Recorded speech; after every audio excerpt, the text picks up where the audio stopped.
In the summer of 1955, my father planned a road trip from Atlanta to St. Louis. And before we left, he packed a survival manual.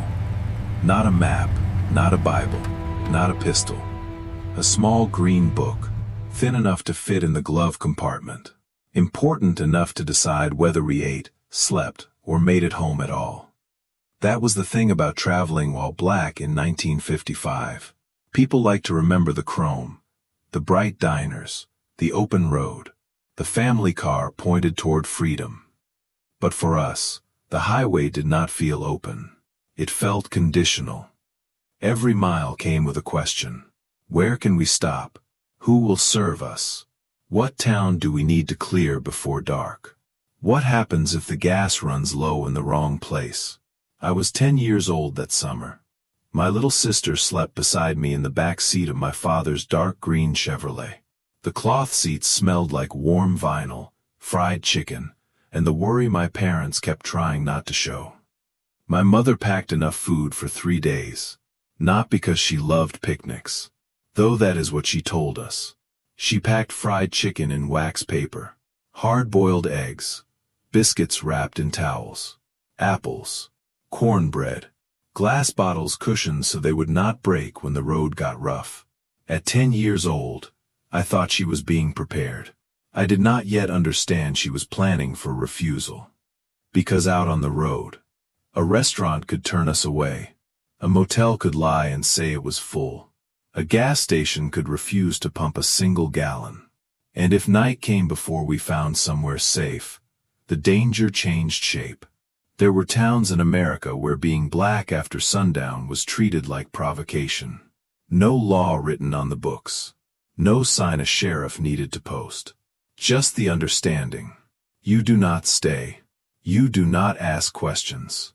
And if you are smart, you do not stop. My father knew all of this. That is why he left before sunrise. He said the morning air was cooler. Said we would make better time with the roads still empty.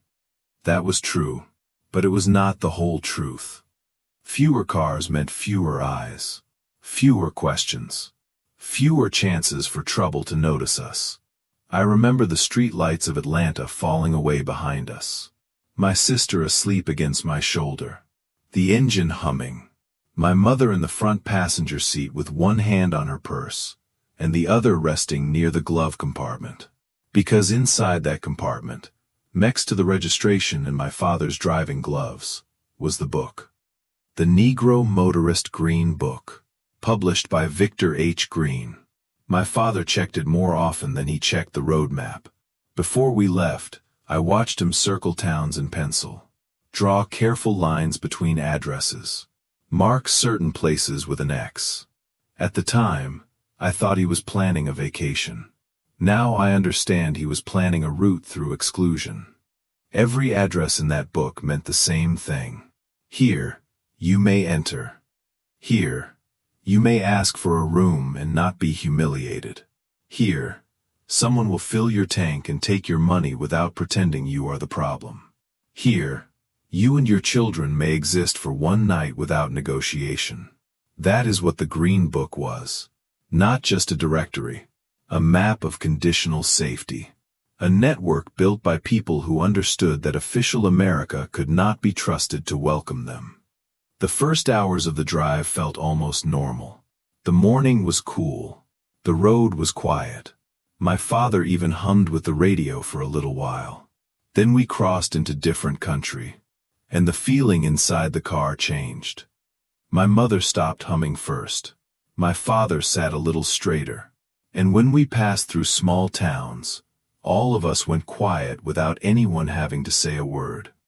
That was how danger worked back then. Not always with shouting. Sometimes with a porch full of white men who stopped talking when your car rolled by. Sometimes with a Confederate flag on a railing. Sometimes with a gas station attendant who looked at you too long before deciding whether you were worth serving. The Green Book could tell you where safety might be. It could not list every place where you were unwelcome. And that was the hardest part, not knowing. Just before sunset on the first day, My sister asked if we could stop and stretch our legs. My mother said, "Soon, baby." But I heard something in her voice I had not heard that morning. Not irritation, not tiredness, calculation. My father looked at the sky, then at the fuel gauge, then at the road ahead. The light was dropping fast, and the next safe stop in the Green Book was still miles away. That was when I understood something, even at 10. We were not driving toward vacation. We were driving against a clock. And if darkness reached us before welcome did, then the whole trip could change. People talk about the open road in the 1950s like it belonged to everyone. It did not. Not equally. Not safely. For some families, a road trip meant scenery. For ours, it meant strategy. And before that first night was over, I was going to learn exactly how much my parents were carrying, so that my sister and I would not have to.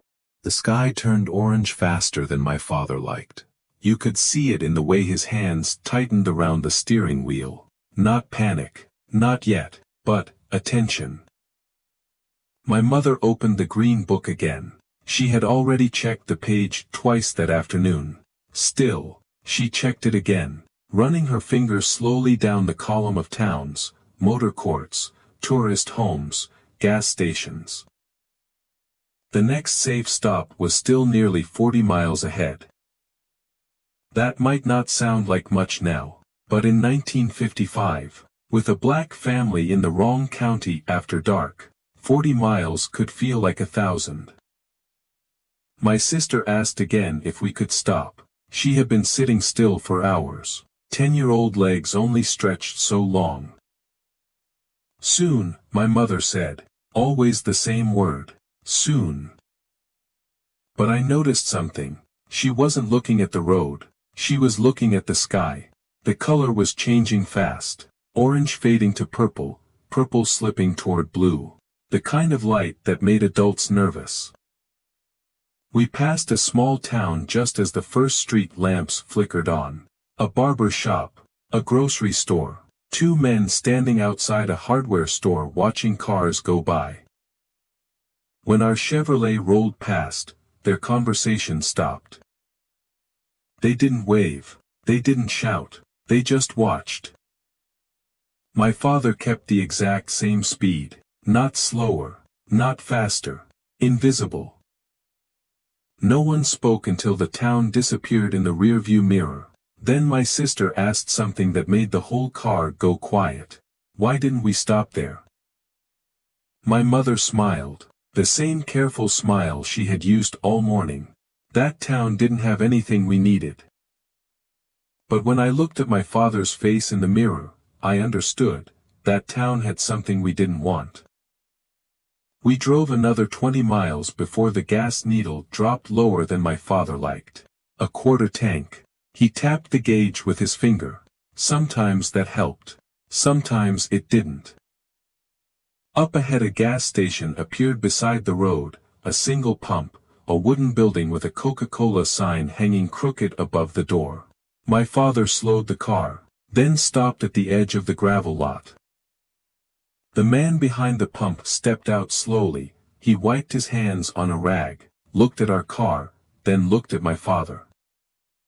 For a moment nobody spoke. Finally my father rolled the window halfway down. "Evening," he said politely. "We're just passing through. Need a little gas." The man stared for another second, then shook his head. "Pump's broken."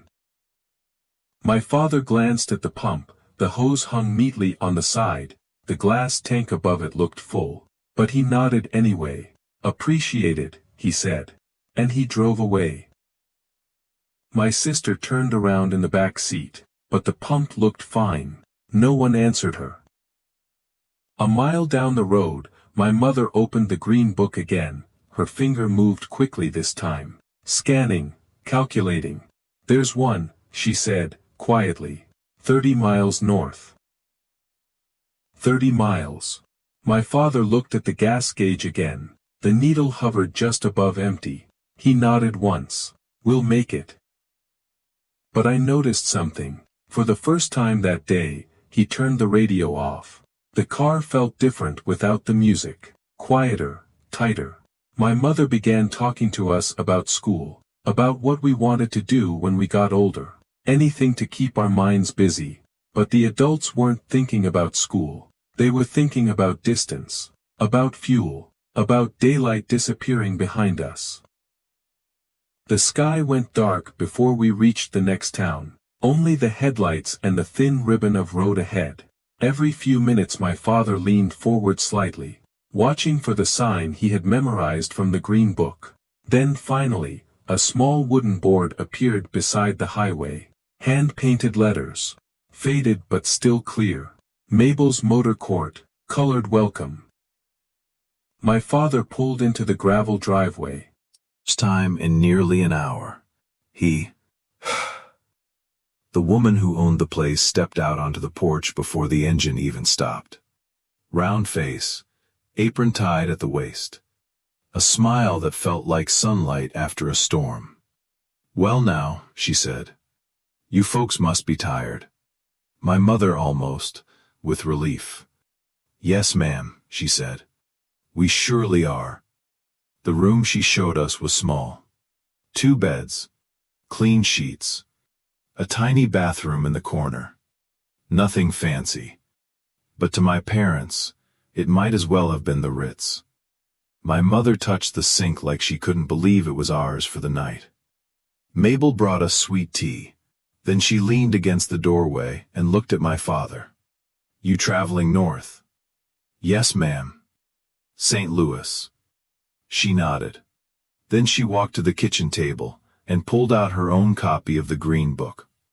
Pages soft and worn from years of use. "Let me show you the best way," she said. And suddenly, our family wasn't alone on the road anymore. That night was the first time my parents relaxed. Not completely, but enough that I could see the difference.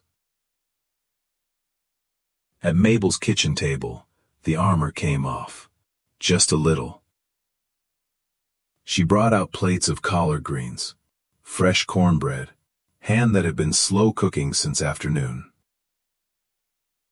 My mother protested politely, said we already had food in the car, but Mabel waved that away with a laugh. "Baby," she said, "road food ain't supper." So we sat at her table, strangers an hour earlier, but somehow, not strangers anymore. That was something I didn't understand when I was 10, but I understand it now. The Green Book wasn't just a directory. It was a network. People who understood. People who had learned the same lessons.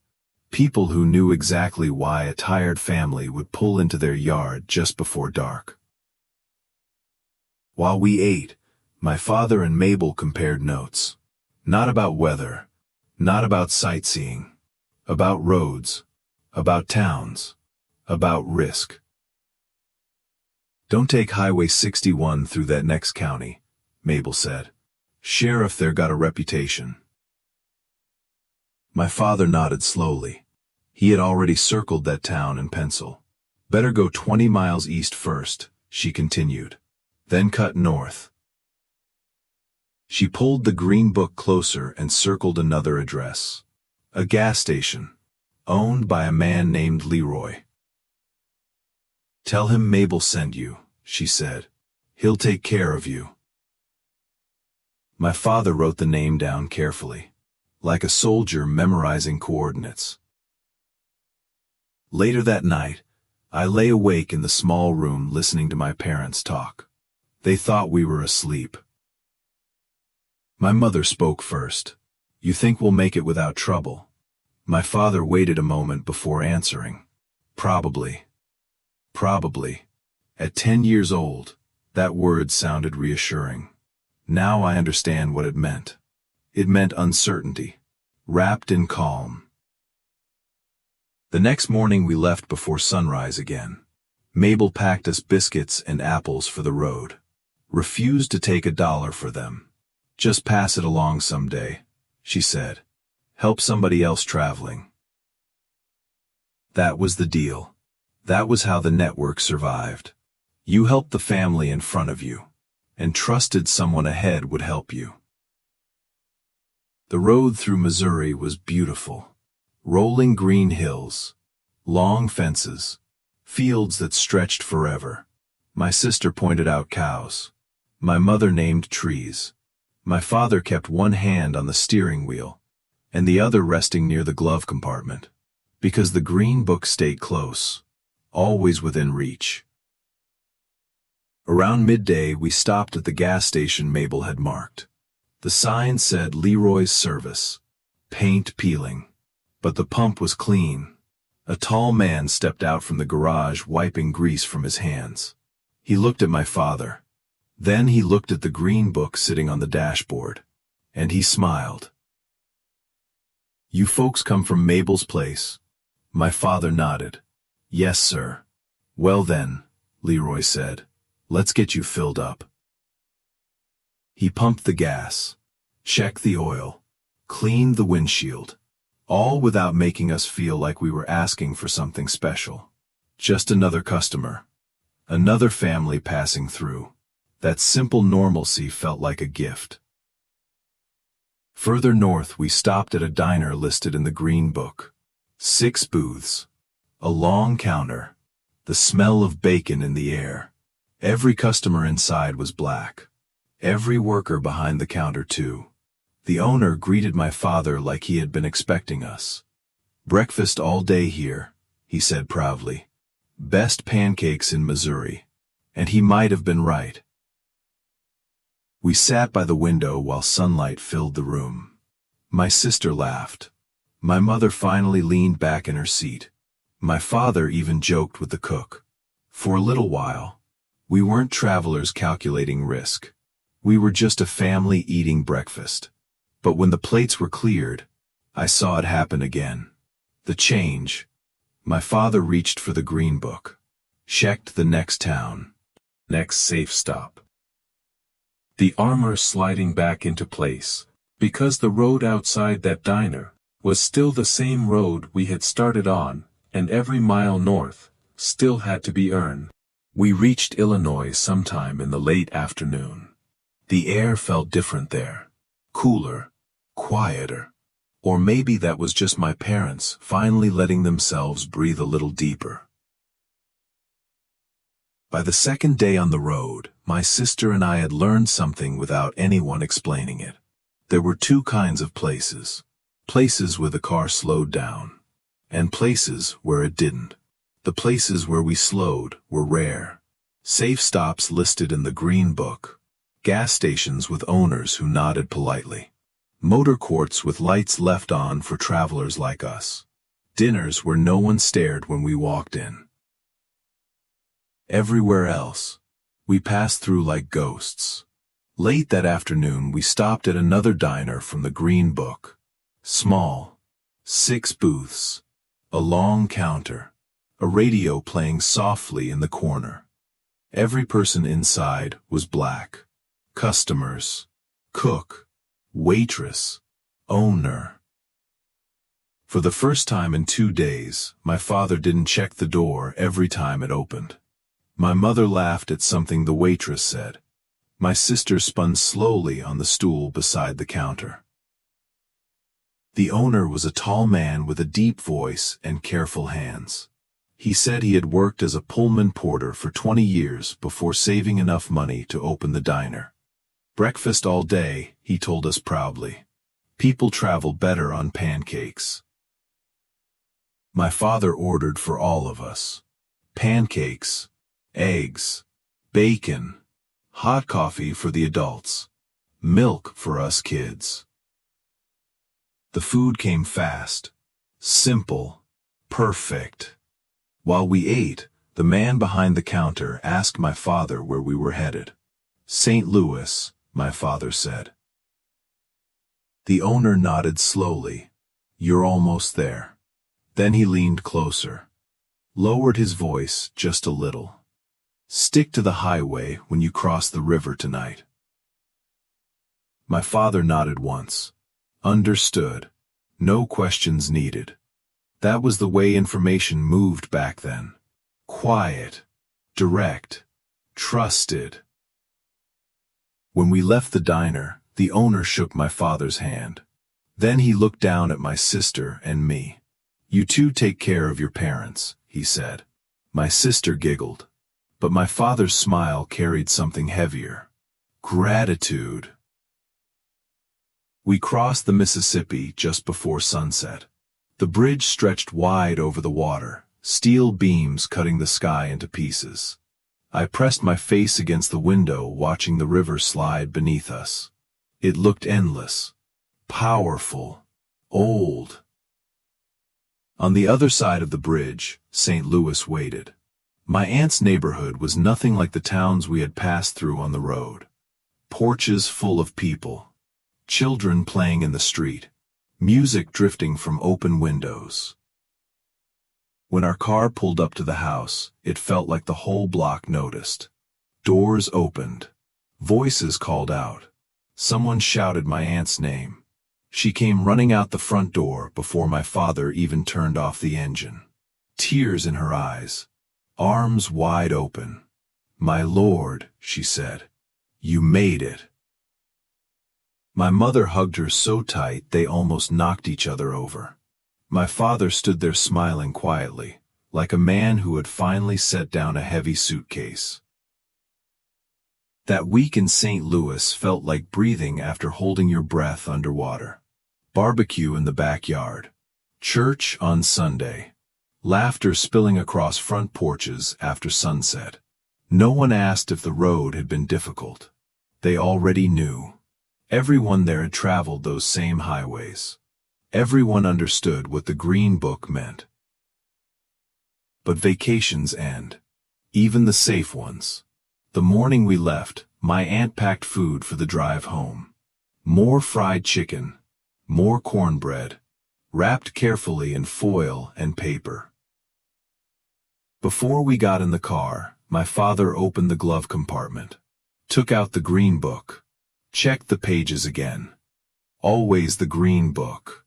My aunt leaned through the car window and kissed my sister and me on the forehead.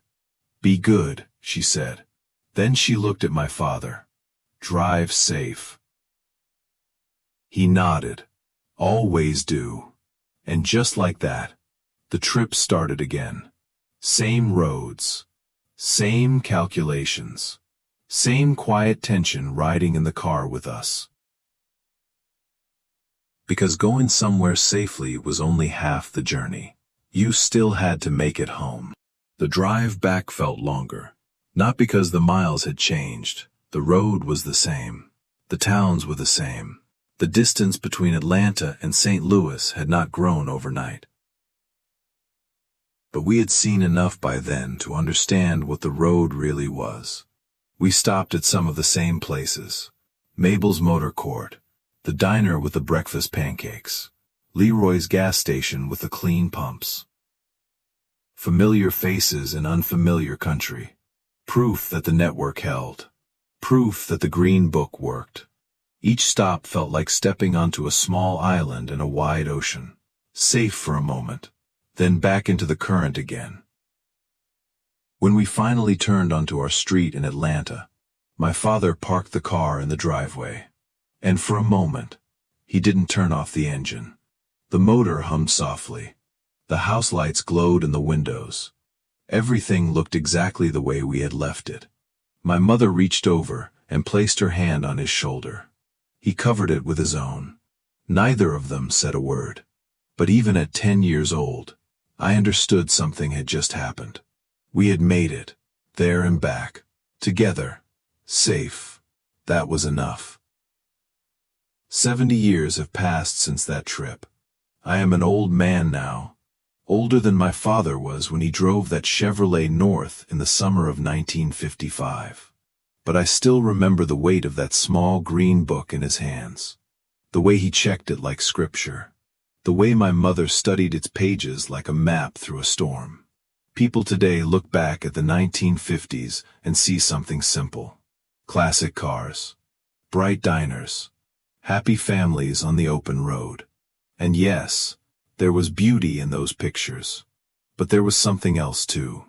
A quiet system of exclusion that forced families like mine to plan every mile around safety instead of scenery.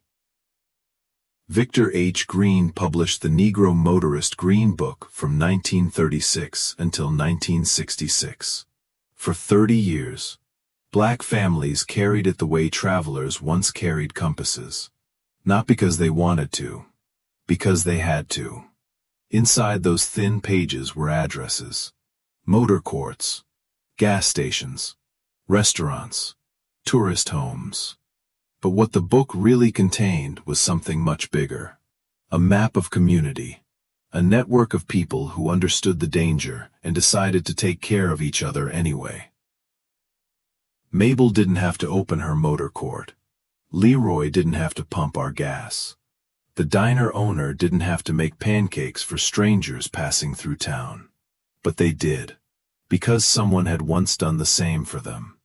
The Green Book stopped publishing in 1966. The Civil Rights Act had passed. On paper, the country had changed. And in many ways it had. Today my grandchildren travel anywhere they want. Stop at any hotel. Eat at any restaurant. They don't need a special guidebook just to move through their own country. That is progress. Real progress. But I keep my father's copy of that 1955 Green Book on a shelf in my house. The pages are yellow now. Fragile. Some of the addresses are circled in faded pencil. Places where we stopped. Places that kept us safe. When my grandchildren ask about it, I tell them the truth. That little book was more than a travel guide. It was proof. Proof that when the system said we did not belong, people built their own system. When the road became dangerous, they built a network. When doors closed, they opened their homes.